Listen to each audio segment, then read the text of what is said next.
और आदर और महिमा सब उसी का है।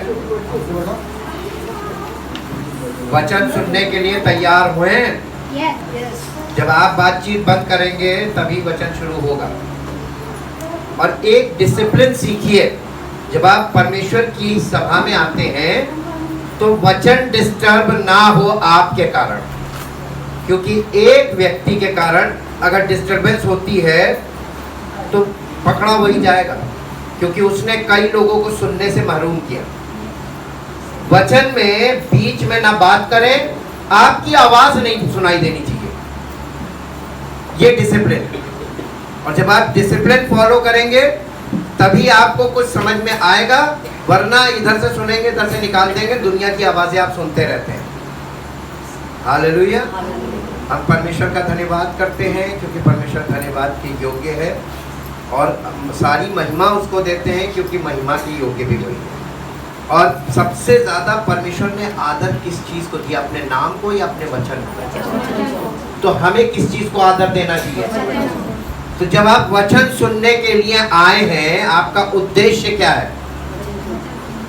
और वचन केवल सुनने वाले, परमेश्वर के वचन में लिखा हुआ है कि वचन के सुनने वाले परमेश्वर उनको एक्सेप्ट नहीं करता, वचन पे चलने वाले वे परमेश्वर के लोग हैं। आप केवल सुनने वाले हैं तो आपके लिए बैड न्यूज है। सारी जिंदगी सुनेंगे, परमेश्वर आपकी कभी नहीं सुनेगा। ये लिख के ले लीजिए मुझसे, दावे के साथ बोल रहा हूं। परमेश्वर आपकी तब सुनेगा जब आप परमेश्वर की सुनना शुरू कर देंगे, परमेश्वर की मानना शुरू कर देंगे। जिस दिन आपने उसकी एक बात मानी, उस दिन वो आपकी एक बात मानेगा। अब आप कितनी बात चाहते हैं कि वो माने, उतनी बात आप उसकी मानिए। ये है, यानी लेन देन है, ना तो वो खाली देता है और ना वो खाली लेता है। लेन देन है। जब दो लोगों के बीच लेन देन होता है उसी को व्यवहार कहते हैं, उसी को रिश्ता कहते हैं। लेन देन नहीं होता तो रिश्ता नहीं होता है। समझते कि नहीं समझते? नहीं समझते, नहीं समझते। आपकी जिंदगी में आपको परमेश्वर ऐसी परिस्थिति में डालेगा, आप सीख जाएंगे। जब आप किसी को कुछ नहीं देंगे, कोई आपको कुछ नहीं देगा। करके देख लीजिए। और आप जब देना शुरू करेंगे तो आपको मिलना भी शुरू हो जाएगा। इसीलिए लिखा है परमेश्वर के वचन, शुरुआत हमको करनी है। आप परमेश्वर के वचन को केवल सुनने वाले मत बनिए। सारी पीढ़ियों ने सुन सुन के धोखा किया अपने साथ, और आज कहाँ है आपको मालूम होना चाहिए। नहीं मालूम है तो मालूम करना चाहिए। हर चीज़ आपको हलवा बना के कोई नहीं देगा आके। खास तौर से सत्य आपको बैठे नहीं मिलेगा। सत्य आपको पता करना पड़ेगा, रिसर्च करनी पड़ेगी, और आपको इसमें जुटना पड़ेगा। कितने लोग परमेश्वर के वचन को सुनना यानी सुनने में इच्छुक नहीं है?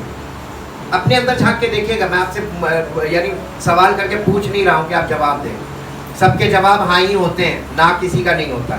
लेकिन ज़िंदगी सबकी बताती है कि कहीं कोई फॉल्ट है। आपकी ज़िंदगी का फॉल्ट आपको प्रकट कर रहा है और आपको पता नहीं चल रहा है। आप तो धर्मी हैं अपनी दृष्टि में, लेकिन परमेश्वर की दृष्टि में आप क्या हैं? कभी आपने सोचा है क्यों हमारे साथ समस्याएं खड़ी हुई हैं? एक निकलती है दूसरी आती, एक निकलती दूसरी आती। क्यों हो रहा है ऐसा? नहीं, पापी तो पूरी दुनिया है। परमेश्वर किससे प्यार करता है? पापियों से। क्यों प्यार करता है पापियों से?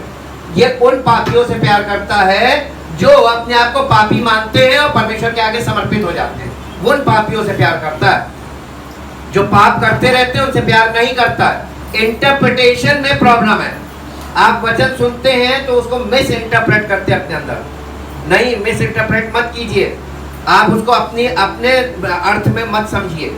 उसका एक्चुअल अर्थ क्या है, उसी को ट्रुथ बोला गया। सत्य को जानो। आपको छुटकारा कौन देगा? ना, यीशु मसीह नहीं देगा, सत्य देगा छुटकारा। और सत्य को जानोगे और सत्य को मानोगे, छुटकारा मिलेगा। वरना सारी जिंदगी सुनते रहना, लास्ट में बाय बाय होगी। अभी हम आपसे भाई के नाते और इंसानियत के नाते आपको सिर्फ प्यार से बता रहे हैं। परमेश्वर के सिंहासन के सामने पहुंचोगे तो वहाँ प्यार नहीं होगा, वहाँ न्याय होगा। प्यार और न्याय में अंतर है।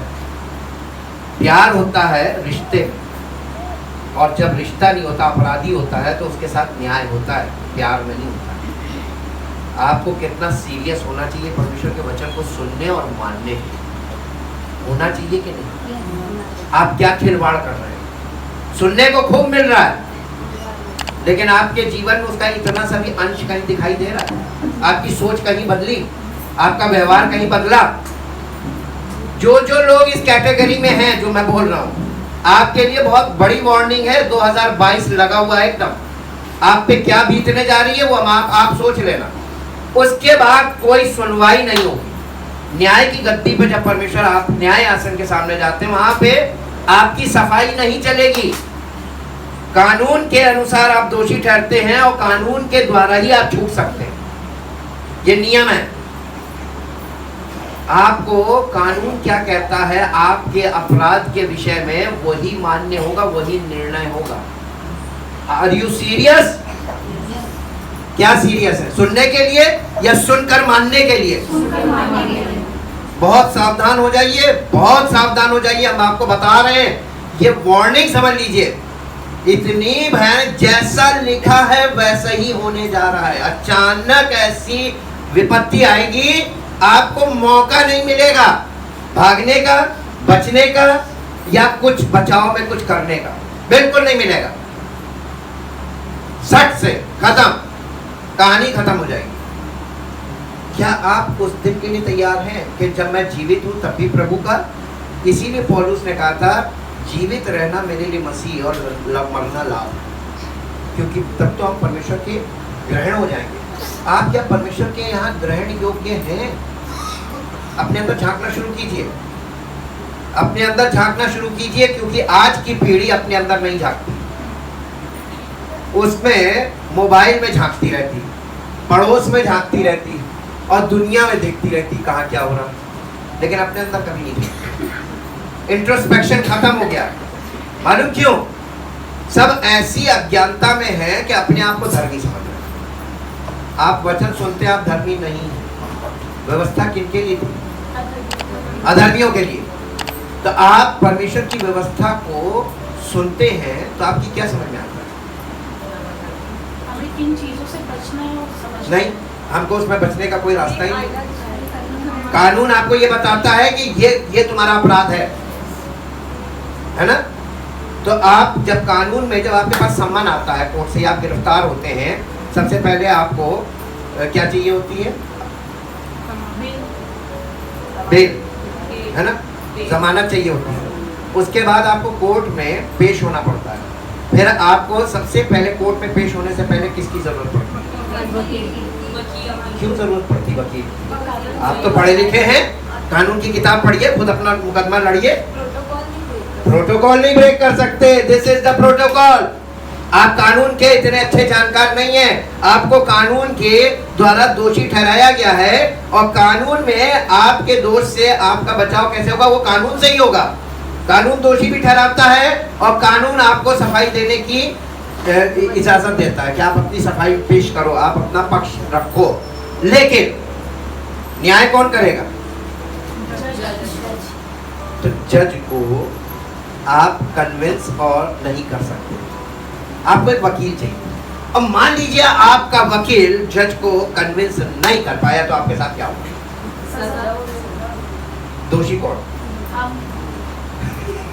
क्यों दोषी हुए? आपने तो वकील पे पैसे खर्च किए थे, जो प्रमाणित हो गया। आप परमेश्वर के न्याय आसन के सामने के लिए थोड़ा कल्पना कीजिए, वहां जाएंगे तब क्या होगा?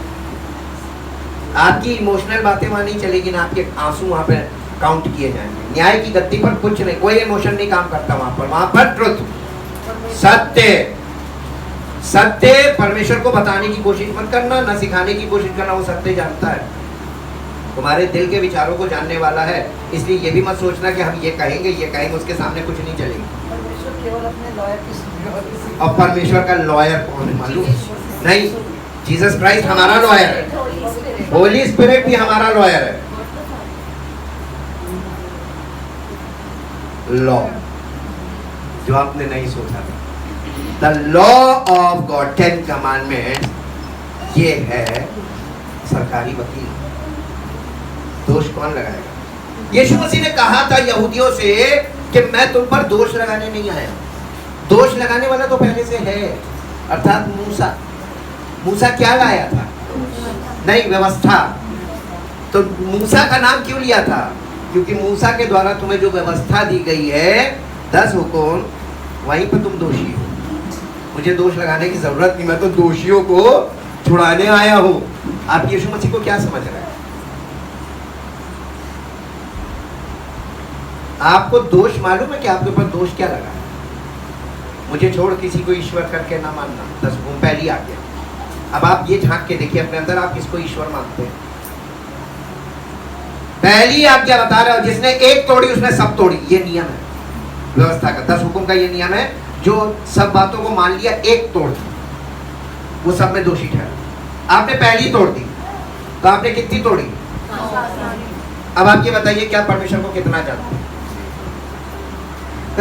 उद्धार का मतलब यही है, अनंत जीवन का मतलब यही है कि परमेश्वर, सच्चे परमेश्वर को जानो, उसके इकलौते पुत्र प्रभु यीशु मसीह को जानो, जिसके द्वारा तुम उसको जानने के योग्य बनते हो। हालेलुया। अभी भी नहीं समझ रहा मेरे साथ? एक वो निकालिए, एक रेफरेंस निकालिए, मत्ती रचित सुसमाचार उसका 7 अध्याय 21, 22, 23 पद। मत्ती, जो मुझसे हे प्रभु कहता है, जो मुझसे हे प्रभु कहता है, उनमें से हर एक स्वर्ग के राज्य में प्रवेश न करेगा। उनमें से हर एक स्वर्ग के राज्य में प्रवेश ना करेगा। क्यों? आगे, परंतु वही जो मेरे स्वर्गीय पिता की इच्छा पर चलता, जो मेरे स्वर्गीय पिता की इच्छा पर चलता। अब यहाँ पर यीशु मसीह क्या बता रहे? इस समय बाइबल लिखी नहीं गई थी। जिस समय ये बात बोली जा रही है उस समय बाइबल नहीं थी। परमेश्वर की इच्छा पर, मेरे पिता की इच्छा पर चलता है, इसका मतलब क्या होगा? उस समय में पुराना नियम था, 10 आज्ञाएं थी। यीशु मसीह किसके विषय में बात कर रहा है? आज्ञाओं के विषय में बात कर रहा है ना। वो कह रहा है कि जितने मुझे हे प्रभु कहते हैं, आज भी ध्यान से सुनिए, आप यीशु मसीह को हे प्रभु कह तो रहे हो, लेकिन उस दिन वो इनकार कर देगा, ना मैं तुम्हें नहीं जानता। मालूम क्यों? एक ही कारण है, तुमने मेरे पिता की इच्छा को नहीं पूरा किया। पिता की इच्छा क्या है? 10 आज्ञाएं। क्या है पिता की इच्छा? पहले उसे जानो। तुम कितने धर्मी हो, धर्मी बनने से पहले ये जानो कि तुम कितने पापी हो। और जब तुम ये मान लोगे और जान लोगे कि हम पापी हैं, पापी स्वभाव के हैं, हम धर्मी हो ही नहीं सकते, तब तुमको इंपॉर्टेंस पता चलेगी यीशु मसीह। और तब तुम यीशु मसीह को अपना आपको देह प्राण आत्मा सहित समर्पित करोगे, तब पवित्र आत्मा तुमको वो बनाएगा जो तुम बन नहीं सकते। Hallelujah. This is the true doctrine. ये है सच्चा सिद्धांत जो नए नियम के द्वारा हमारे सामने खोला जाता है। जी, यीशु मसीह कहने लगा, मैं परंतु वही जो मेरे स्वर्गीय पिता की इच्छा पर चलता है, उस दिन मतलब किस दिन? न्याय के दिन धोखा होने वाला है। ये याद रखिएगा, बहुतों के साथ होगा। कितनों के साथ? ये जो लोग अभी ये सोच रहे हैं कि हम तो यीशु मसीह को मानते हैं, हमें 10 हुकुम से कोई मतलब नहीं, सबके साथ होगा, चाहे वो मिनिस्ट्री क्यों ना कर रहा हो, क्योंकि यहाँ मिनिस्ट्री की बात की गई है। उस दिन, न्याय के दिन बहुतेरे, यीशु मसीह कह रहा बहुतेरे मुझसे ये कहेंगे, इसका मतलब ज्यादा लोग होंगे। जी, हे प्रभु, क्या हमने तेरे नाम से भविष्यवाणी नहीं की, और तेरे नाम से दुष्ट आत्माओं को नहीं निकाला, और तेरे नाम से दुष्ट आत्माओं को नहीं निकाला, और तेरे नाम से बहुत अचंभे काम नहीं किए, और तेरे नाम से बहुत से आश्चर्य कर्म नहीं किए, तब मैं उनसे खुल कर कह दूंगा, मैंने तुमको कभी नहीं जाना। आई नो यू, हमने तुमको कभी जाना नहीं है। I don't know who you are, मैंने तुमको कभी जाना ही नहीं। ये बताइए कितना बड़ा धोखा है कि न्याय आसन के सामने जाके हमको ये सुनना पड़ गया कि हम तो तुम्हें जानते ही नहीं। तुम प्रभु प्रभु मुझे कह तो रहे हो, लेकिन मैं तुम्हें जानता ही नहीं। आप किसको प्रभु कह रहे हैं? जिसको आप जानते हैं। और यीशु मसीह क्या कह रहा है कि मैं तुम्हें जानता नहीं। तो आप यीशु मसीह को कितना जानते हैं? यीशु मसीह आपको कितना जानता है? यहां पे आइए, यीशु मसीह आपको कितना जानता है? क्या आप यीशु मसीह से आपकी मुलाकात हुई? नहीं। यीशु मसीह से आपका संबंध हुआ? क्यों नहीं हुआ? प्रभु प्रभु किसको कह रहे थे? इसीलिए हमारे देश में या पूरे यानी विश्व में लोग प्रभु प्रभु तो करते हैं, लेकिन यहाँ पर एक भेद की बात है, वो प्रभु किसको मान रहे हैं, किसको जान रहे हैं और किसको कह रहे हैं। किसको प्रभु कह रहे हैं? अपने जीवन को पहले देखिए, अपने चरित्र को देखिए, अपने विचारों को देखिए, अपने व्यवहार को देखिए और फिर सोचिए कि हम किसको प्रभु कह रहे हैं। यीशु मसीह ने कहा कि जो कोई मेरे पीछे हो लेगा या मुझको फॉलो करेगा वो अंधकार में नहीं चलेगा। अब आप ये देखिए कि क्या मैं अंधकार में चल रहा हूं और ये कह रहा हूं मैं विश्वासी हूं? कौन से विश्वासी? किस प्रभु के मानने वाले? अरे तो बड़ी बहुत भयानक होगा। न्याय वाले दिन तो आपकी वाट लग जाएगी। पक्का लिख लीजिए, पहले से लिखित दर्ज है और जो लिखा है वही बता रहे हैं, हम अपनी ओर से कुछ नहीं बोल रहे इसमें मिलावट करके, एज इट इज। ये परमेश्वर का वचन लिटरल फॉलो होना है, लिटरल, इसमें जरा भी मिलावट नहीं होनी। अब प्रॉब्लम दुनिया के सामने क्या है मालूम है? इंटरप्रिटेशन। अगर ये लिटरल होगा तो इंटरप्रिटेशन लोगों को मालूम नहीं है, तो ज्यादातर लोग लिटरल में निपट जाएंगे। इसीलिए यीशु मसीह ने कहा था बहुत तेरे, इसको इंटरप्रेट नहीं किया जा सकता। पहली बात, ये आपके लिए बैड न्यूज है और आप इसको अपने माइंड से इंटरप्रेट करते हैं तो आप परमेश्वर के वचन को मिस इंटरप्रेट करते हैं, एक्चुअली इंटरप्रेट नहीं कर सकते। दूसरी बात, good news, Bible interprets itself. ये अपने आप को खुद इंटरप्रेट करते हैं। हालेलुया, ये खुद इंटरप्रेट करेंगे क्योंकि परमेश्वर ने कोई चीज हमको इनकम्प्लीट नहीं दी है। God give us everything complete. इसीलिए ये वचन जो है ये परफेक्ट है, लेकिन ये वचन परफेक्ट है इन द सेंस, किस संदर्भ में?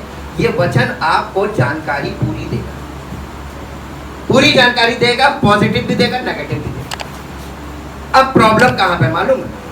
आप कौन सी वाली जानकारी एक्सेप्ट करते हैं अपनी लाइफ में और फॉलो करते हैं?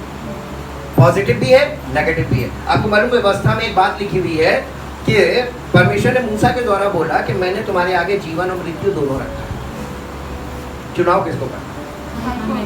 अब ये बताइए परमेश्वर का दोष कहाँ? ये दोनों चीजें बताएगी। पुराना नियम मृत्यु का, द कॉवेनेंट ऑफ डेथ है। पुराना नियम मृत्यु का समाचार लेकर आया और नया नियम परमेश्वर का पुत्र जीवन का संदेश लेकर आया और जीवन और मृत्यु दोनों आपके आगे रख दिया, यानी बाइबल। अब परमेश्वर ने वहां पर मूसा के द्वारा रिक्वेस्ट की थी कि मैं चाहता हूं कि तू जीवन को चुन ले। आप क्या चुन रहे हैं? इसमें से क्या चुन के निकाल रहे हैं? प्रभु बड़ी आशीष देगा, कंडीशन पूरी होगी मसीह में। मसीह में सारी आशीष हमें दे दी है।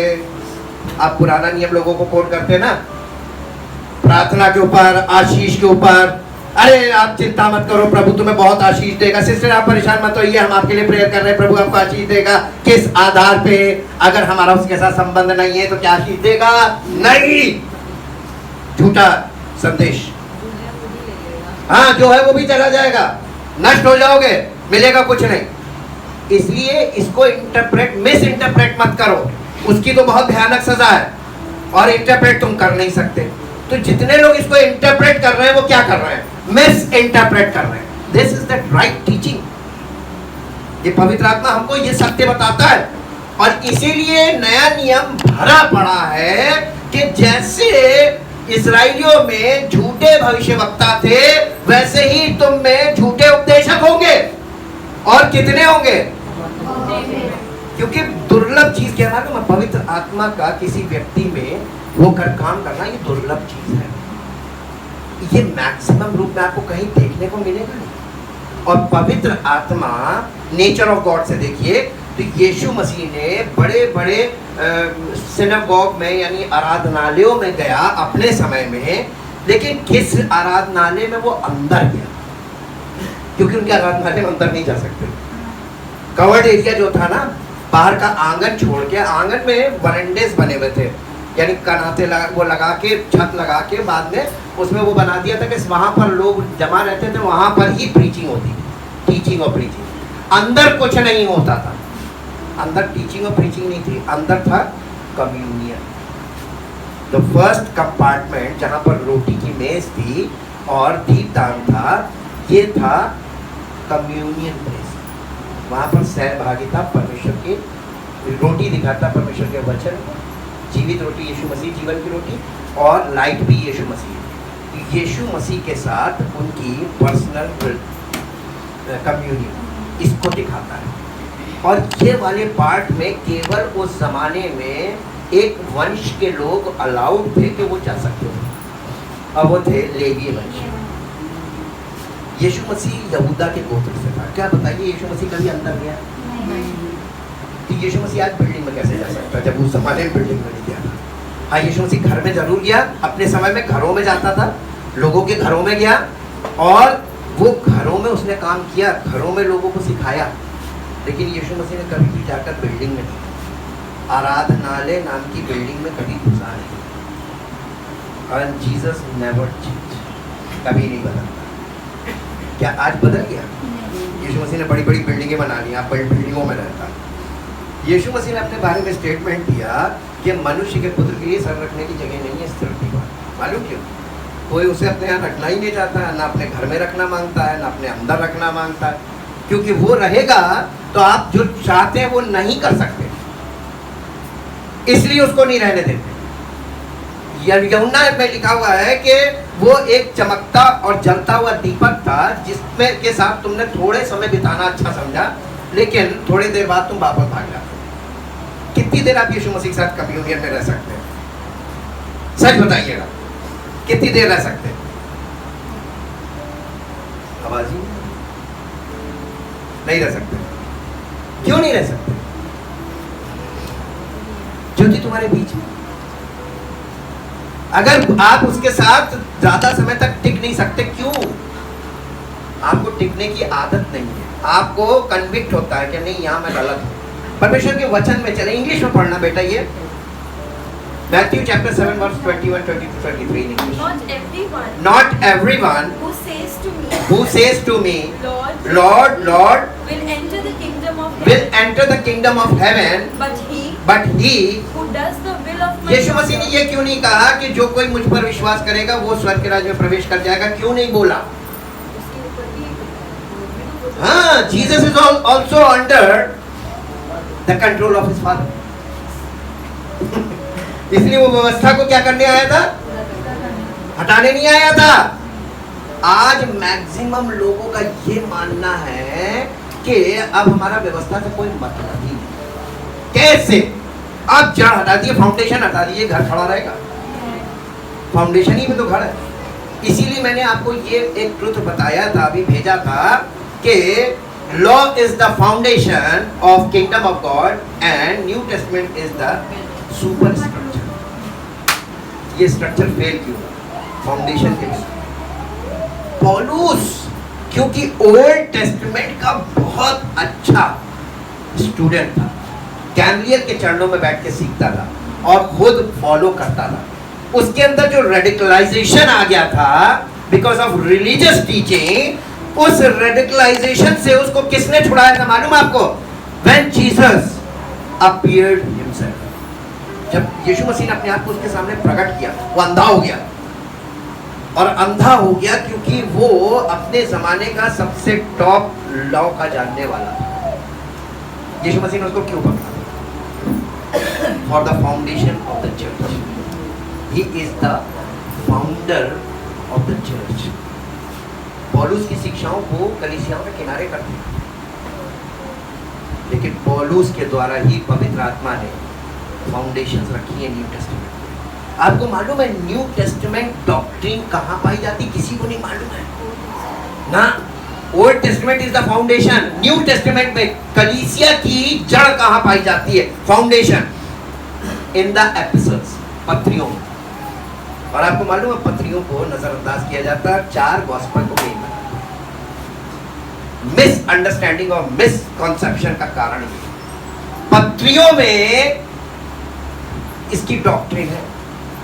Doctrine of acts of apostle से शुरू है और पत्रियों तक, और हर पत्री प्रोग्रेशन में चल रही है। अब हम लोग धीरे धीरे स्टडी में बढ़ रहे हैं। अभी आप देखिए प्रोग्रेशन, क्रोनोलॉजिकल ऑर्डर में हमें ये वचन लिखित रूप में दिया गया है। This is called the chronological order. अगर आप इसको हिस्ट्री में जाकर देखें तो सबसे पहली किताब जो लिखी गई थी वो पहला कुरिन्थियों लिखी गई थी।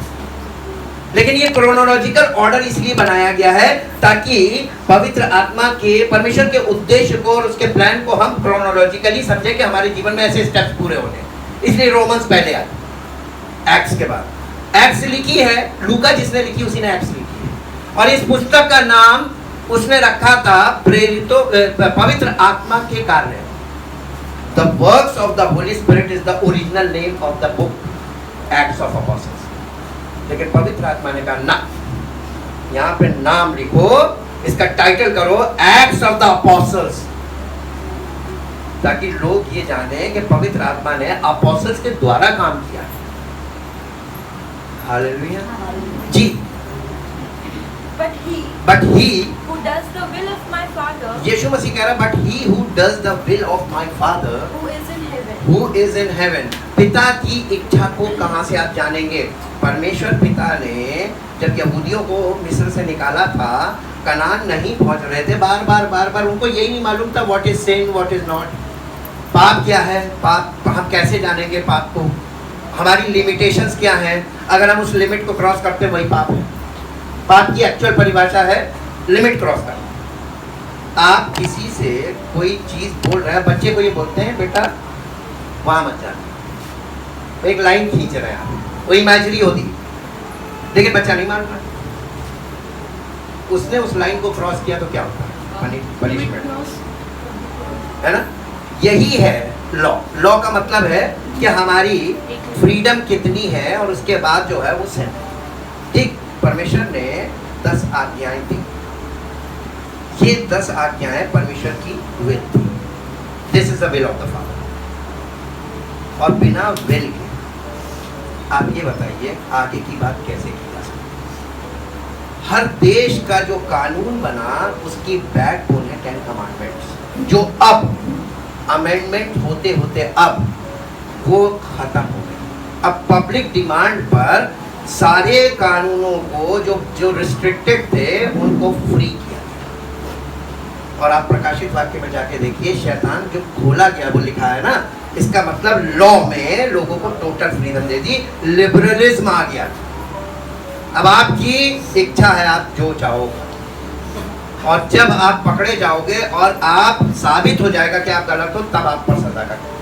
ये डेमोक्रेटिक सिस्टम से डेवलपमेंट हुई। मेरे साथ एक पद निकालिए जो आपको मिलेगा, हम इसको अंडरस्टैंड करना मांगते हैं इस पॉइंट में। मेरे साथ निकालिए नहम्याह की पुस्तक, उसका 8 अध्याय, पहले पद से पढ़िए। नहम्याह की पुस्तक उसका 8 अध्याय पहले पद से पढ़िए। ऊपर हेडिंग होगी, इसके ऊपर एक हेडिंग होगी नहम्याह 8 अध्याय। ये बहुत रेयरली हम लोग इसको पढ़ते हैं, इसलिए बहुत मुश्किल से मिल रही है। नहम्याह की पुस्तक मिल गया, बट हेडिंग मेरे पास सॉफ्ट है। एज्रा के साथ लौटने वाले नहीं, नहम्याह 8 अध्याय।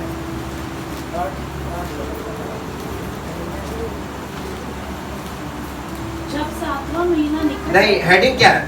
यहूदियों को व्यवस्था का सुनाया जाना। यहूदियों को व्यवस्था का सुनाया जाना। बहुत ध्यान से सुनिएगा जी।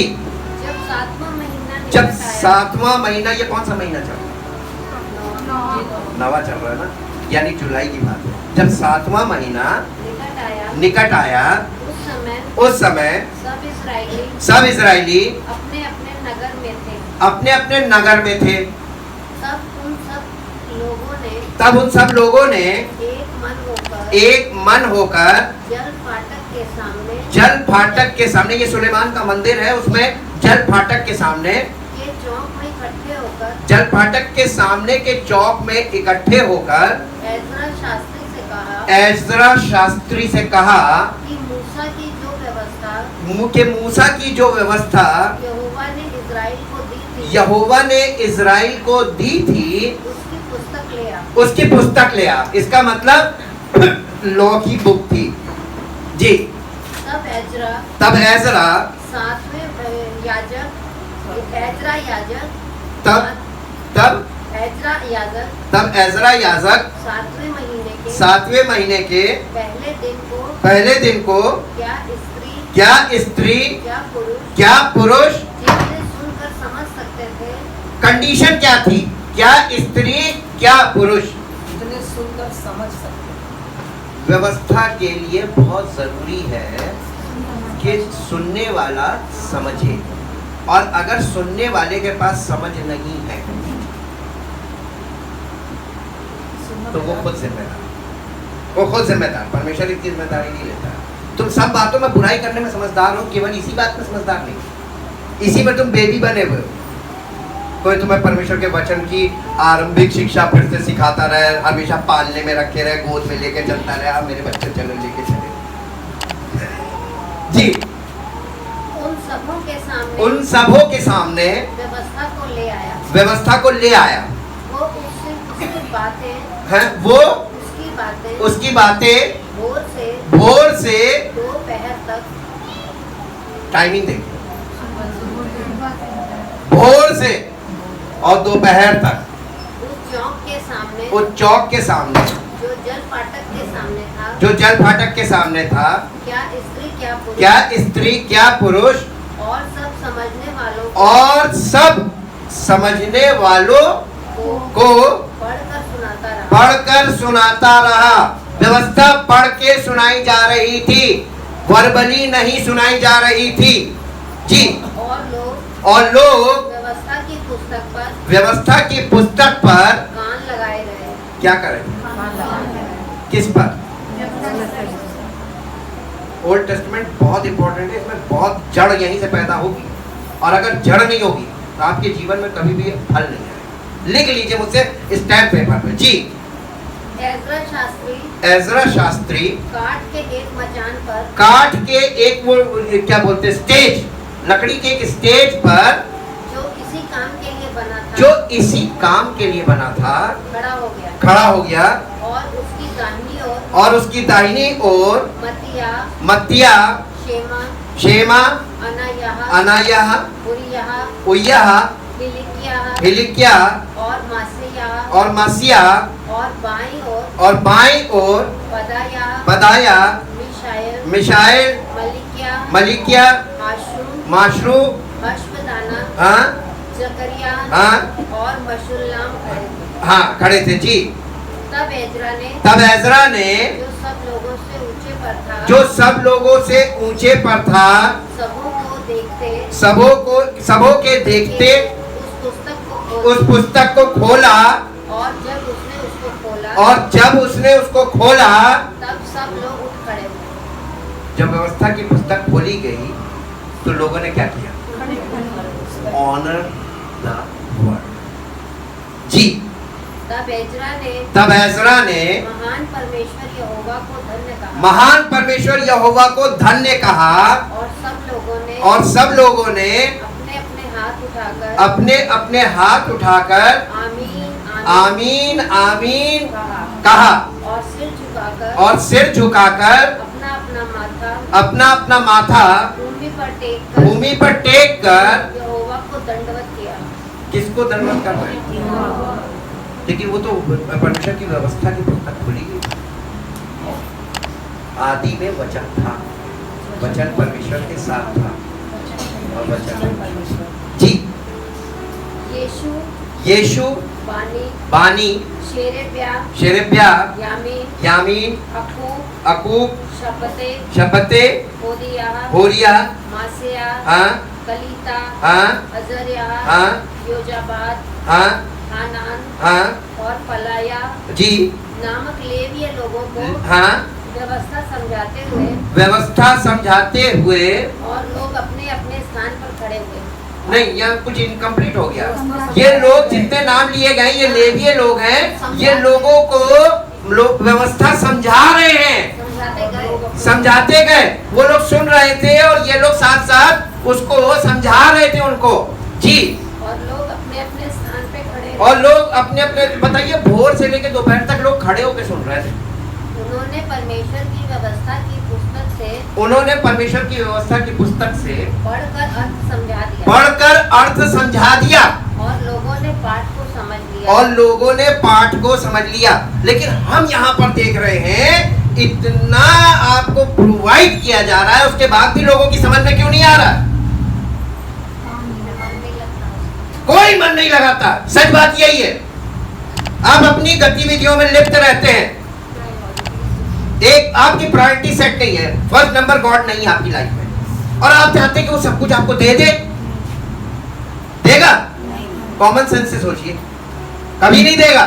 आप अपने माँ बाप का हुक्म नहीं मानेंगे, उनकी मर्जी से नहीं वो करेंगे, उनको आप आदर नहीं करेंगे, उनसे आपको कुछ नहीं मिलेगा। फिजिकली देख लीजिए, तो वो आपको देगा। तो झूठ मूठ परमेश्वर के नाम को लेना और झूठ मूठ प्रार्थनाएं करना क्या उचित है? इसकी तो बहुत भयानक सजा है। कुछ करने से पहले अपने आप को करेक्ट कर लो। कहने का मतलब ये, इसी नहम्याह की पुस्तक में रहे, और इसका अध्याय है, नहम्याह की पुस्तक अध्याय 9 उसका 26 पद से पढ़िए। अध्याय 9 का 26 पद से। परंतु वे तुझसे फिर कर बलवा करने वाले बन गए। बलवा, ये व्यवस्था के सुनने वालों की बात बता रहे, जिन्होंने खड़े होकर सुनी, जिन्होंने दंडवत किया, उन्होंने क्या किया? सुनने के बाद, समझने के बाद, उसके बाद भी सुनने भी, समझे भी, उसके बाद उन्होंने क्या किया? 26 पद फिर से पढ़िए। परंतु वे तुझसे फिर कर, परंतु वे परमेश्वर की व्यवस्था से फिर कर बलवा करने यानी व्यवस्था के अगेंस्ट खड़े हो गए, उसको तोड़ने वाले। जी। और तेरी व्यवस्था को त्याग दिया। और तेरी व्यवस्था, सबसे पहले मनुष्य क्या करता मालूम है? अपनी मर्जी करने के लिए, जब आप अपनी मर्जी का करते हैं ना, आप परमेश्वर की व्यवस्था के किनारे रखते हैं। नहीं, हम ये नहीं कर पाएंगे, हम ये करेंगे। जी। और तेरे जो नबी तेरी ओर उन्हें फेरने के लिए उनको चिताते रहे, उन्होंने घात किया। मारो यार। जी। और तेरा बहुत तिरस्कार किया। इस कारण तूने उनको उनके शत्रुओं के हाथ में कर उनके परमेश्वर क्या करता मालूम? परमेश्वर क्या करता है?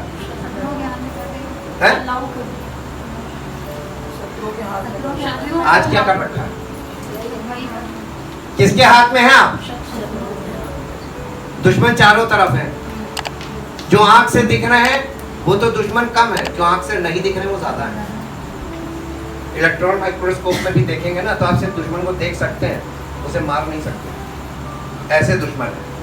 जी। और उन्होंने उनको संकट में डाल दिया। परमेश्वर क्या करता है?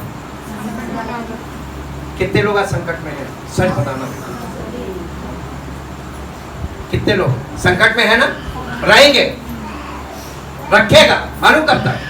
जब तक आप परमेश्वर की इच्छा को नहीं जानेंगे और परमेश्वर की इच्छा आपके जीवन में पूरी नहीं करने के लिए तैयार होंगे, जब पूरी करने के लिए तैयार होंगे तो परमेश्वर का काम शुरू हो जाएगा, वो आपको निकालना शुरू करेगा। और जहां आप रोक के बैक स्टेप हुए, भाग जाओ, भाग, कहेगा बाद इतना ही लेके भाग पाए।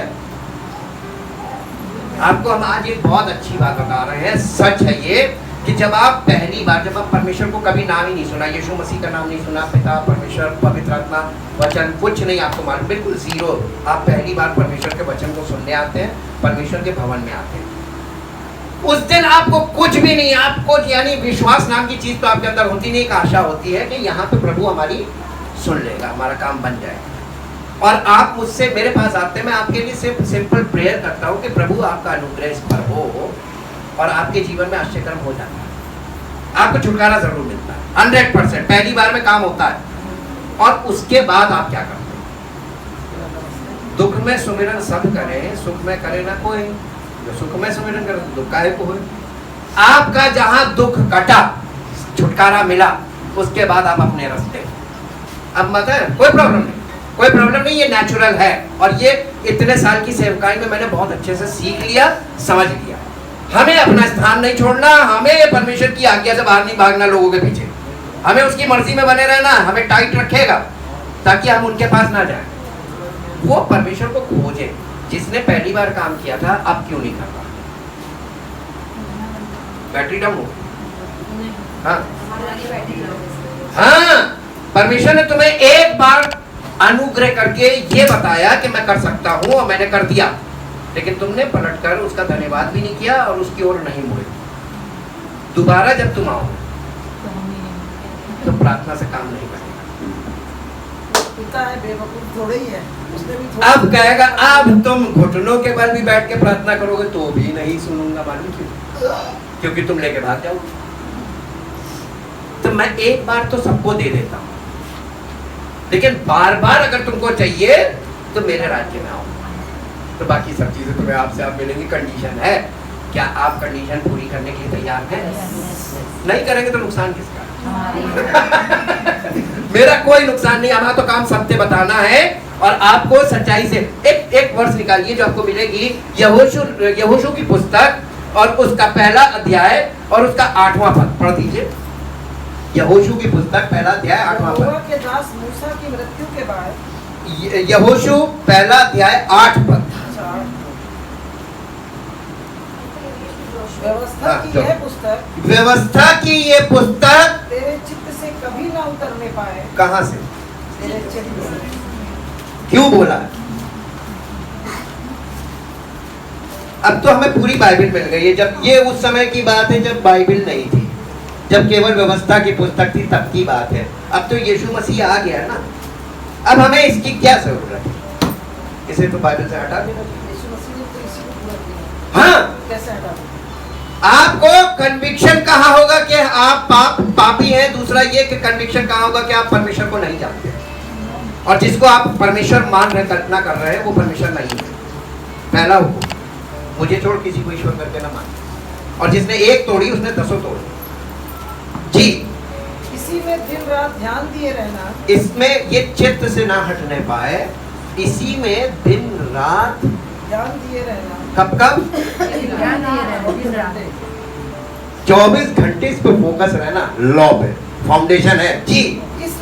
इसलिए कि जो कुछ उसमें लिखा है, कि जो कुछ उसमें लिखा है उसके अनुसार करने की तू चौकसी करे। उसके अनुसार करने की तू चौकसी करे, क्योंकि ऐसा ही करने से क्योंकि ऐसा ही करने से तेरे सब काम सफल होंगे प्रार्थना करने से क्यों नहीं? और तू प्रभावशाली होगा। कभी प्रार्थना करने से क्यों नहीं?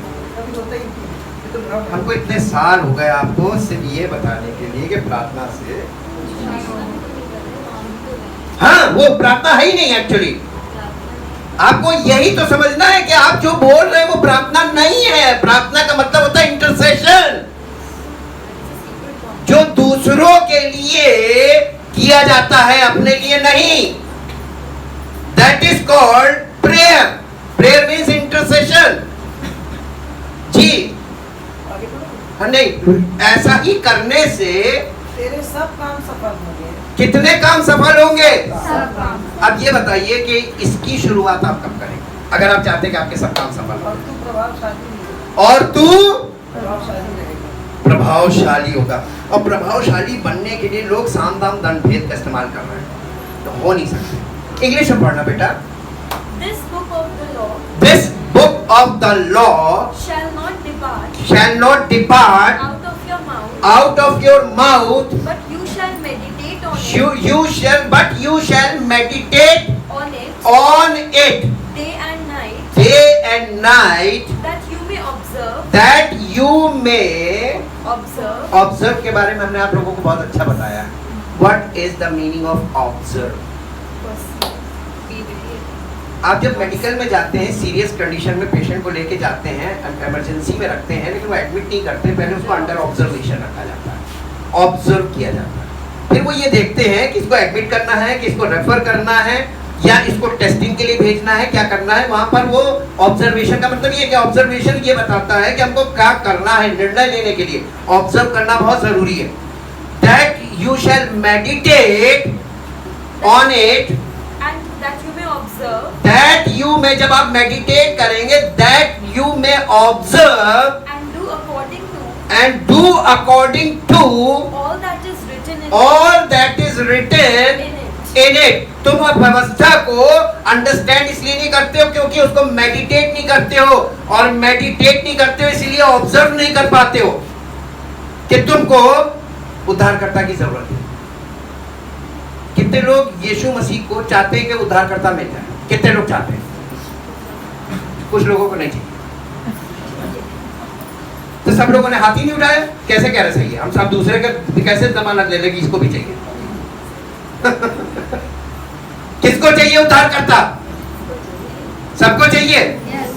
लेकिन उद्धारकर्ता कैसे मिलेगा? उसने कह दिया पिता को, पहले तुम पिता। यीशु मसीह ने कहा कोई मेरे पास नहीं आ सकता जब तक पिता उसे मेरे पास ना भेजे। मैं ये बात को पहले नहीं समझा। अरे पवित्र आत्मा मेरी आंख खोल दी। अरे आज्ञाओं में जाओ, वो तुम्हें बता देंगे you are a sinner, you need a saviour.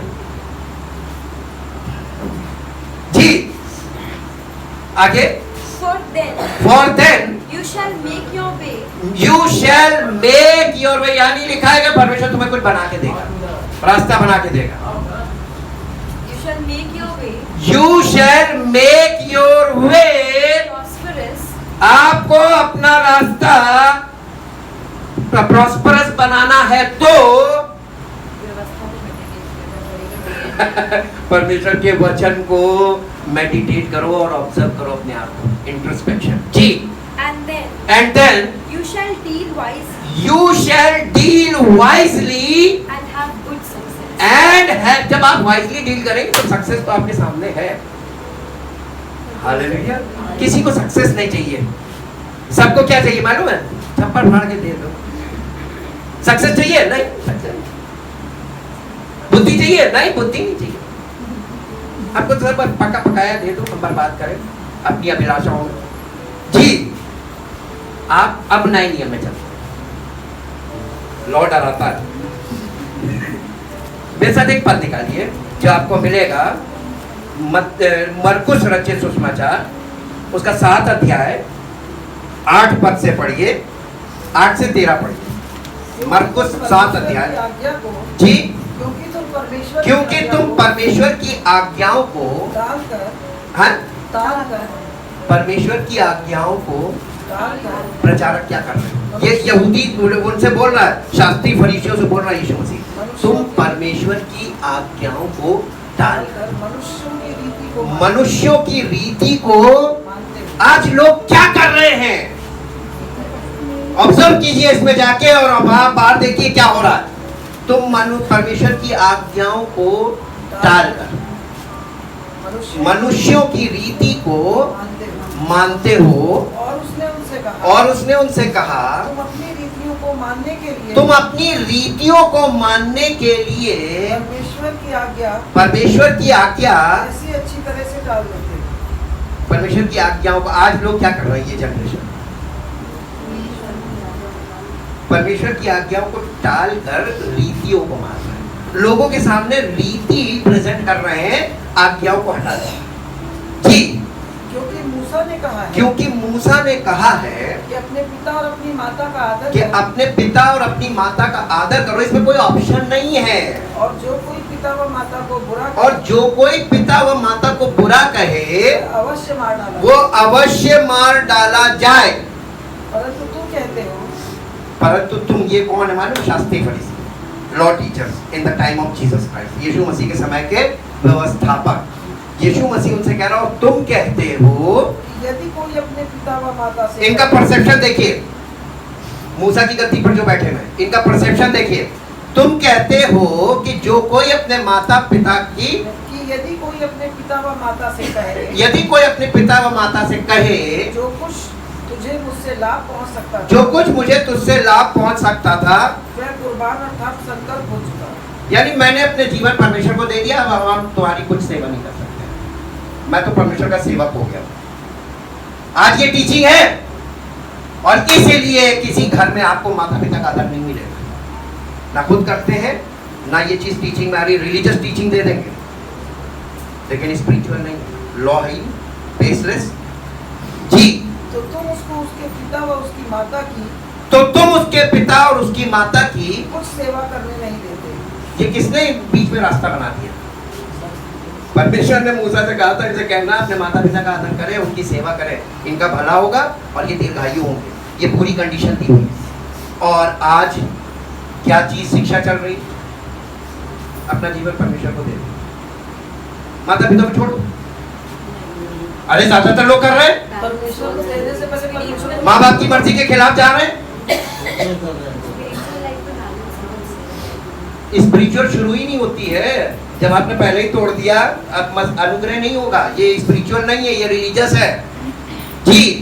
इस प्रकार तुम अपनी रीतियों से इस प्रकार तुम अपनी रीतियों से जिन्हें तुमने ठहराया है जिन्हें तुमने ठहराया है, परमेश्वर का वचन टाल देते हो यहाँ पे परमेश्वर का वचन का मतलब लॉ ऑफ गॉड, उसकी आज्ञाओं को टाल देते हैं और जी। इससे बहुत से काम और इससे ये तो एक एग्जाम्पल उसने दिया था, आज तो इसकी लिस्ट तैयार है मेरे पास। कभी अकेले में आइए, मैं आपको बताऊं क्या क्या चीजें हैं जो परमेश्वर की व्यवस्था के खिलाफ चल रही हैं, क्योंकि बेसलेस टीचिंग हो गई। अब आप यीशु मसीह को जाके देखिए, यीशु मसीह के लिए लिखा है 30 वर्ष लगभग, एग्जैक्ट तो नहीं है, जब वो 30 वर्ष का हुआ तब तक वो अपने माता पिता के वश में रहा। आज किसी बच्चे को जो 30 साल का हो अपने माता पिता के वश में दिखा दे, कौन सी टीचिंग? माता पिता को अपने पर ही रहने अरे वो 12-15 साल के बाद माँ बाप का बाप बन जाता है। हम जो कहेंगे वो होगा। घर बच्चों के अकॉर्डिंग चल रहा है, माता पिता के अकॉर्डिंग नहीं चल रहा है। ये विचार करने वाली बात है, ये हल्के में लेने वाली बात नहीं है। ये उल्टी धारा कैसे बहने लगी? हेडशिप किसके पास होनी चाहिए? और हेडशिप अगर नहीं है, इसीलिए नए नियम में पौलुस के द्वारा तीमुथियुस में लिखा है कि जो कोई घर का अच्छा प्रबंध करना जानता है और करता है वही कलीसिया में सेवा की योग्य है। और उसके बाद लिखा है उसके एक पत्नी हो और उसकी पत्नी और उसके बच्चे उसके वश में। ये कंडीशन है परमेश्वर की सच्ची सेवा करने की, तब पवित्र आत्मा काम करेगा। बच्चे निरंकुश, बच्चे अपनी मर्जी के, पत्नी अपनी मर्जी के, कभी नहीं। ये फॉल्स टीचिंग सिस्टम है। यीशु मसीह इसी पे उंगली उठा रहा है जी। और उसने लोगों को अपने पास बुला बस ये 13वां पद हो गया ना। इंग्लिश में बेटा पढ़ो तो इंग्लिश में और क्लियर हो जाएगा। You disregard Do you disregard and give up and give up and ask to depart from you and ask to depart from you the commandment of God the commandment of God and cling to the tradition of men, tradition of men, keeping it carefully keeping it carefully and faithfully. and faithfully. And he said to them, And he said to them, he said to them, you have a fine way of rejecting, thus thwarting, huh? thus thwarting and nullifying and nullifying and doing away with and doing away with the commandment of God the commandment of God in order to keep your tradition, in order to keep your tradition, your own human regulations. your own human regulations. For Moses said, For Moses said, honor, revere with tenderness, revere with tenderness, of feeling and deference, of feeling and deference, your father and your mother, your father and your mother, and he who curses or reviles reviles or speaks evil of or abuses or treats improperly his father or mother, let him surely die. But as for you, But as for you, you say a man is exempt a man is exempt if he tells his father, if he tells his father. यहाँ पर थोड़ी देर रुकिए, exempt word आया। exempt का मतलब क्या होता है? नहीं, exempt का मतलब excused. exempt You are exempted, free. तुम्हें इस चीज से छूट, छोड़ देना ये तुमको इस चीज। तो उन्होंने कानून को मिस इंटरप्रेट किया, लॉ ऑफ मोसेस को मिस इंटरप्रेट किया और उन्होंने एक बीच का रास्ता बनाया। नहीं, जो कोई अपनी जिंदगी, जो बच्चा अपनी जिंदगी पैरोठा दिया जाता था, जो पैरोठा अपनी जिंदगी परमेश्वर के लिए समर्पित कर देता है, उसको माता पिता की वो सेवा से छूट मिल जाती है। जो परमेश्वर को समर्पित करता है उसे तो आज्ञा ज्यादा माननी चाहिए। उसी को माननी। उसी में तो आज्ञाओं में तो ये लिखा है ना। यहाँ से जो समर्पित नहीं है प्रभु को, वो तो 50-50 है। अब देखिए गिविंग में आ जाए, ये गिविंग में भी आता है। उन्होंने यीशु मसीह से कहा कि क्या हमें कैसर को कर देना चाहिए, इनकम टैक्स गवर्नमेंट को। तो ये चालबाजी से उन्होंने पूछा था। यीशु मसीह क्योंकि बहुत अच्छी तरीके से अंडरस्टैंड करता था उनकी भावनाओं को, यीशु मसीह ने कहा मेरे पास एक सिक्का लाओ, थोड़ा सा उसमें डिस्प्ले कर, इस पे पिक्चर किसकी बनी। उस जमाने में ये चीज आप कब समझेंगे जब आपको कमेंट्री मालूम होगी। उस जमाने में मंदिर में जब वो टैबरनेकल में लोग जाते थे तो टैबरनेकल में बाहर एक्सचेंज काउंटर्स क्यों बने थे?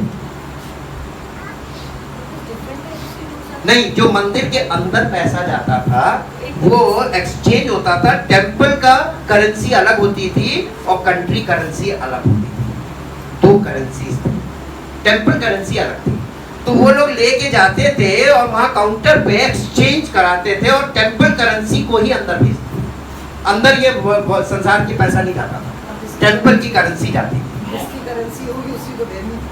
नहीं तो आप जो अपना पैसा लेके गए हैं किसी भी कंट्री से, वो इंटरनेशनल टेंपल था, तो वो वहाँ पे एक्सचेंज काउंटर पे जाइए, वहाँ पे टेंपल का करेंसी लीजिए और वही आप डोनेट कीजिए, वो अंदर जाएगा, बाकी पैसा अंदर नहीं जा सकता। इसलिए यीशु मसीह ने उनसे पूछा, फिर यीशु मसीह ने उनकी भावना पे चोट की, उनके इंटेंशन पे। उसने कहा जो कैसर का है और जो परमेश्वर का है, अब इसमें एग्जम्पशन कैसे लोग ले रहे हैं आज? जो लोग परमेश्वर को टाइट देते हैं वो कहते हैं कि हमको सर्टिफिकेट दे दीजिए, हमें इनकम टैक्स के लिए छूट, एक्सेप्ट।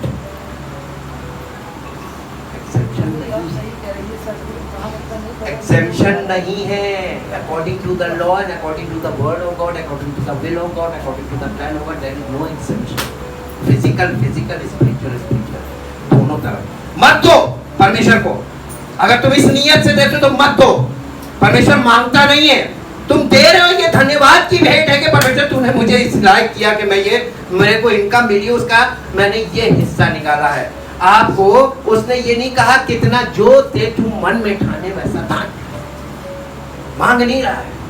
आपकी गिविंग, आपके विश्वास को, आपकी गिविंग, आपके परमेश्वर के प्रति प्रेम को, आपकी गिविंग परमेश्वर पे भरोसे को, इन चीजों को प्रकट करती है।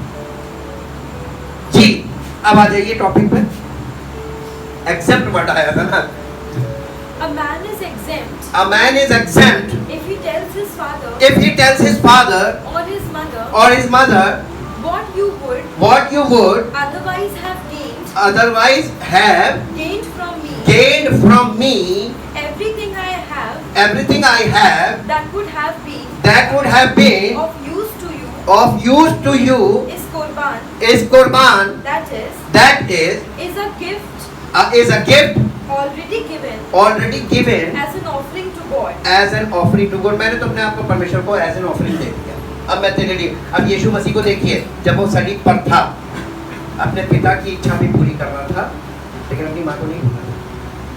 ये पहलौठे की जिम्मेदारी थी कि अपने माता, अपने पिता की जिम्मेदारी उसके पास थी। उसने कहा इससे पहले कि मैं जाऊँ, उसने अपने एक प्रिय चेले को बुलाया, यमुना को, और कहा ये तेरी माता और देख तेरा रिस्पॉन्सिबिलिटी हैंड ओवर करके तब फुलफिल किया माता पिता दोनों की इच्छा को कैसे बैलेंस किया, spiritual father and physical mother. ये सीखने वाली चीज, उसने लॉ को हटाया कि फुलफिल किया। हमें भी लॉ को फुलफिल करना, इसीलिए होली स्पिरिट दिया गया है टू फुलफिल द विल। जी Then you no longer are permitting him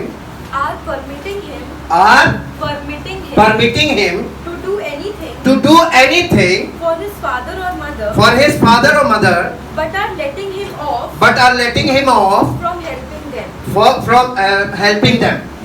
Thus you are nullifying and making void and of no effect the authority of the word of God through your tradition, which you in turn hand on, and many things of this kind you are doing। इस तरीके की ढेर सारी चीजें, जैसे मैंने दो चीजें आज आपके साथ, ऐसे बहुत से पॉइंट्स हैं, लेकिन ये सीखने वाला, ये समझने वाली चीज है। अब मेरे साथ लास्ट में एक पॉइंट पर चलेंगे, फिर हम प्रार्थना में चलेंगे मेरे साथ। अक्सर अब आप ये सोच रहे होंगे कि ये तो लिखित लॉ जिसको दिया गया था, रिटन लॉ, ये उनके लिए है, हम तो अन्य जाति के, हमें तो रिटन लॉ नहीं मिला, हमारे लिए नहीं है। तो आपका भी बुद्धि साफ हो जानी चाहिए इस विषय में। मेरे साथ निकालिए रोमियो की पत्री, उसका 2 अध्याय और 11 पद पढ़िए। क्योंकि परमेश्वर किसी का पक्षपात नहीं करता। क्योंकि परमेश्वर किसी का पक्षपात नहीं करता, इसलिए जिन्होंने बिना व्यवस्था पाए पाप किया वे बिना व्यवस्था के ही नष्ट भी होंगे। वे बिना व्यवस्था के नष्ट भी हो जाएंगे। अन्य जाति कैसे नष्ट हो? जैसे वो उन्होंने पाप किया वैसे ही वो नष्ट हो जाएंगे। जी। और जिन्होंने व्यवस्था पाकर पाप किया है उनका दंड व्यवस्था के अनुसार होगा। आगे, क्योंकि परमेश्वर के यहाँ व्यवस्था के सुनने वाले नहीं, धर्मी नहीं, पर व्यवस्था पर चलने वाले धर्मी ठहराए जाएंगे। न्यू कॉवेनेंट क्या कहता है?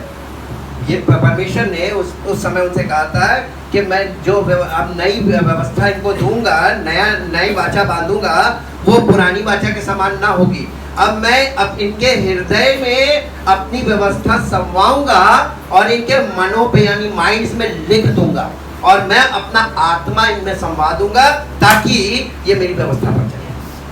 ये एक्सटर्नल से इंटरनल हो गया। स्पिरिचुअल कोड पे हम हैं, मॉरल कोड और स्पिरिचुअल कोड। जी, ये आगे बढ़िए। फिर जब अन्य जाति लोग जिनके पास व्यवस्था नहीं है स्वभाव ही से व्यवस्था की बातों पर चलते हैं। स्वभाव आपका जो स्वभाव है उसमें व्यवस्था है कि नहीं है? आप अपने स्वभाव से बताइए, क्या माता पिता का अनादर करना और परमेश्वर की सेवा करना दोनों एक साथ चल सकता है? कॉमन सेंस नहीं। Moral understanding darken. हमारी नैतिकता तो खुद ही खत्म हो गई, हम दूसरे को क्या बताएं? हमारे हिसाब से ठीक है, सबका हिसाब होगा अपना अपना, तो फिर परमेश्वर का वचन बेकार, नलीफाई, इसकी कोई जरूरत ही नहीं। जब परमेश्वर अपने आप तो सच जानने के बाद भी साइलेंट हो गए, नहीं हमसे क्या मतलब, वो अपना किएगा कुछ मिलेगा। तो प्रभु यीशु मसीह क्यों खड़े होकर बोला? पवित्र आत्मा ने उसको चुप क्यों नहीं कराया? आप गलत चीज को कंडेम करिए। पवित्र आत्मा आपके जीवन में एक्टिवेट तभी होगा जब आप सत्य के नाम से खड़े होंगे, सत्य को लेकर। और जब तक आप डरते रहेंगे पवित्र आत्मा नहीं काम करेगा। जी। तो व्यवस्था उनके पास ना होने पर भी वे अपने लिए आप ही व्यवस्था है।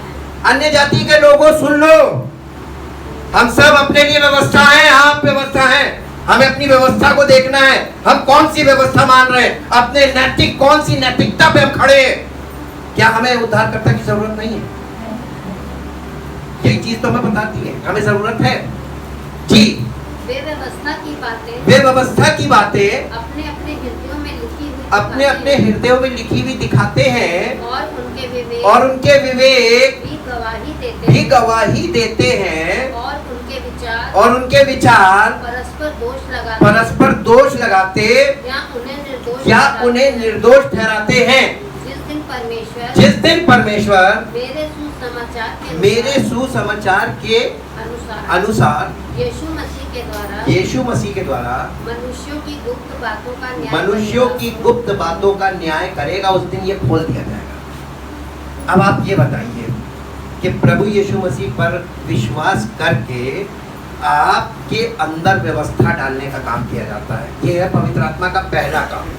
पवित्र आत्मा हमारे जीवन में जब आता है तो वो हमारे जीवन में आकर सबसे पहले क्या करता मालूम है? मेरे साथ निकाल के पढ़ दीजिए कोई, यूहन्ना रचित सुसमाचार 16 अध्याय का 8 पद। यूहन्ना रचित सुसमाचार 16 अध्याय का 8 पद, जल्दी से, Hindi English. The Gospel of John chapter 16 verse 8। और वो कौन? पवित्र आत्मा। वो आकर संसार को पाप और धार्मिकता और न्याय के विषय में निरुत्तर करेगा। जब वो हमारे जीवन में आएगा होली स्पिरिट, तो सबसे पहले ये 3 विषय वो हमारे जीवन में काम करेगा। इन 3 विषयों पे, पाप, धार्मिकता और न्याय, according to the law of Moses. English. And when he comes, he will convict and convince the world and bring demonstration to it about sin and about righteousness, uprightness of heart and right standing God and right standing with God and about judgment. and about judgment. जो आने वाला न्याय है उसके विषय में निरुत्तर करेगा कि तुम बचोगे नहीं, और परमेश्वर की धार्मिकता के विषय में अपनी धार्मिकता लेकर हम खड़े हुए हैं, निरुत्तर करेगा तुम्हारी धार्मिकता से तुम गए। और परमेश्वर के क्या पहली चीज क्या थी?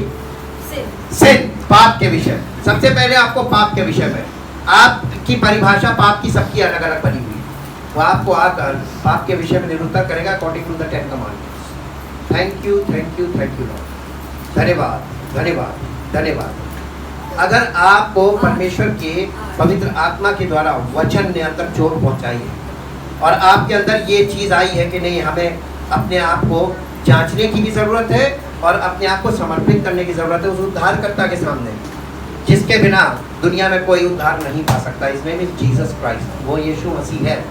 मानो या ना मानो, मान लोगे तो उद्धार के लिए तुमको आगे बढ़ना पड़ेगा। केवल सुनने से काम नहीं चलेगा, उसकी बातों को के अनुसार चलना पड़ेगा, फॉलो करना पड़ेगा, तब तुम्हारे जीवन में उद्धार की शुरुआत होगी। जितने लोग चाहते हैं कि आपके जीवन में पवित्र आत्मा का कार्य शुरू हो और वो आकर हमको पाप के विषय में, धार्मिकता के विषय में और न्याय के विषय में निरुत्तर करे और हमको ये चीज के लिए कन्विंस करे कि प्रभु यीशु मसीह के बिना हमारा जीवन व्यर्थ है और हम उद्धार भी नहीं पा सकते और कुछ भी नहीं मिलेगा, तो आप आज अपने आप को समर्पित कर सकते हैं। मैं प्रार्थना करने जा रहा हूँ। जो लोग इस प्रार्थना में अपने आप को शामिल करना चाहते हैं, अपने स्थान पे खड़े हो। Thank you thank you thank you Lord. धन्यवाद धन्यवाद धन्यवाद धन्यवाद। परम पिता परमेश्वर, हृदय से आपका धन्यवाद करते हैं। आपके तमाम उपकार हमारे जीवन में हैं, होते जा रहे हैं, लेकिन प्रभु ये उपकार इसलिए हो रहे हैं कि आपका प्रेम हमारे जीवन में ये प्रकट कर रहा है कि वो हमें अवसर दे रहा है कि हम परमेश्वर के सच्चे परमेश्वर को जाने, उसके इकलौते पुत्र प्रभु यीशु मसीह के द्वारा उद्धार पाकर ही ये संभव है, और हम उसके बताए हुए रास्ते पर चले जो पवित्र आत्मा के द्वारा ही संभव है, और हम उसकी सच्चाई को जाने जो आपके पवित्र वचनों के द्वारा ही संभव है, ताकि हम सबका जीवन परमेश्वर की महिमा में प्रकट हो और उसी की महिमा का कारण बने। सारी महिमा आपको मिले। इस प्रार्थना को आपके इकलौते पुत्र प्रभु यीशु मसीह के नाम से मांगते हैं, आमीन। परमेश्वर आप सबको आशीष दे।